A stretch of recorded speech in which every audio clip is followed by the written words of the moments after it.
Apprendre à lire, est-ce que ça doit forcément être une corvée? Et si on se disait que ça pouvait devenir une aventure vraiment passionnante? C'est exactement ce qu'on va explorer ensemble. Comment transformer cet apprentissage si fondamental en une expérience joyeuse et super motivante? On le sait bien, pour beaucoup d'enfants, et pour les parents aussi, l'apprentissage de la lecture, ça peut vite ressembler à une montagne à gravir. La question, elle est là, toute simple. Est-ce que c'est une corvée inévitable ou est-ce qu'on peut vraiment la transformer en une véritable aventure, une découverte?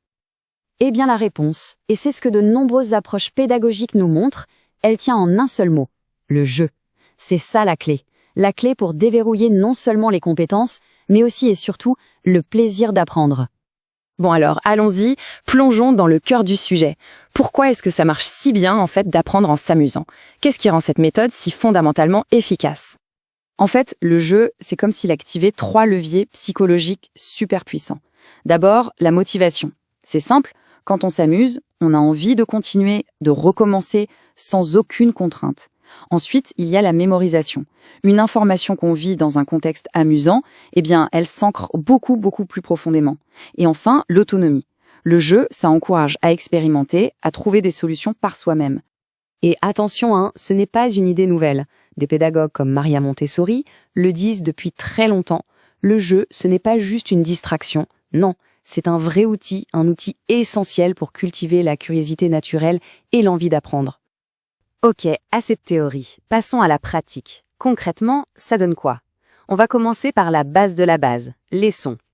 Prenons 2 exemples tout simples mais très efficaces. D'un côté, on peut chercher des mots qui riment, vous savez, comme château et bateau. De l'autre, on tape dans ses mains pour chaque syllabe. Ma-man.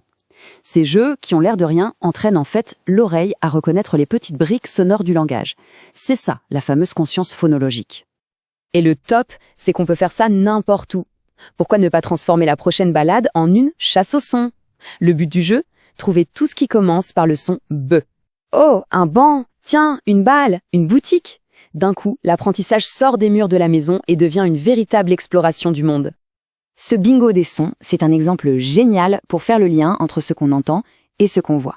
C'est tout simple, l'adulte dit le son P et l'enfant doit trouver la lettre P sur sa carte. C'est super visuel, super simple et ça crée cette connexion qui est absolument cruciale entre le son et la lettre. Très bien. Maintenant qu'on a joué avec les sons, comment passe-t-on à l'étape suivante, c'est-à-dire la reconnaissance des lettres elles-mêmes? Alors là, il y a des tas et des tas d'activités manuelles pour aider à mémoriser la forme des lettres, leur ordre. Pensez au puzzle, au domino de l'alphabet, ou à un truc tout bête. Associer une lettre à une image. A comme arbre, B comme ballon. L'idée, c'est vraiment de rendre l'alphabet tangible, concret. Le jeu du memory, par exemple, c'est un classique, mais il est redoutable d'efficacité parce qu'il combine plein de compétences. Le principe, on le connaît, on associe une carte lettre à une carte image qui commence par le même son, on mémorise où est le son, et hop, il faut trouver les paires. Et ce qui est fou, c'est qu'avec ce seul petit jeu, on travaille 3 compétences clés en même temps.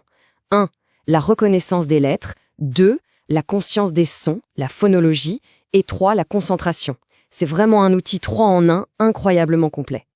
Bon, on a les sons, on a les lettres. Maintenant, l'étape cruciale, le grand saut, c'est de passer des lettres toutes seules à de vrais mots. Et puis des mots à des histoires qui ont du sens, qui nous transportent. On connaît tous le jeu du pendu, n'est-ce pas? Eh bien, on peut facilement le détourner pour le rendre beaucoup plus encourageant. Au lieu de dessiner le bonhomme traditionnel, on peut, par exemple, compléter une image positive, comme un soleil, à chaque lettre incorrecte. En se concentrant sur des mots courts, l'objectif change. C'est de découvrir le mot ensemble dans la bonne humeur. Un autre exercice très puissant. On pioche quelques mots au hasard, disons chien, chapeau et forêt, et c'est parti, on invente une histoire avec. Cet exercice est juste incroyable pour développer le vocabulaire, apprendre à construire des phrases qui tiennent la route, et bien sûr, pour libérer la créativité.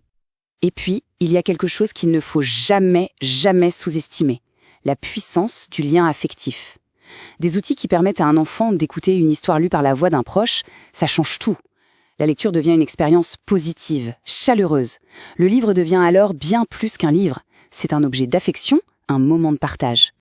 Bien sûr, pour que toute cette approche fonctionne comme sur des roulettes, il y a quelques petits pièges courants à connaître et à éviter.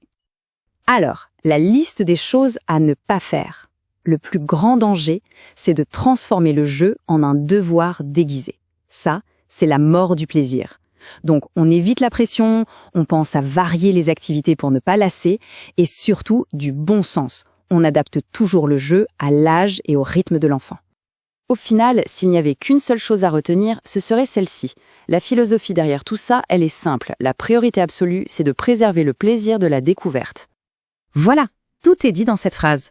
C'est une vérité tellement simple, mais tellement fondamentale dans l'apprentissage. Le plaisir, ce n'est pas l'opposé du sérieux, non, c'est son carburant, c'est ce qui fait avancer. Et on va se quitter là-dessus avec une dernière pensée, un nouvel objectif. Plutôt que de viser simplement à savoir lire, et si le but ultime, c'était que la lecture devienne l'un de leurs jeux préférés.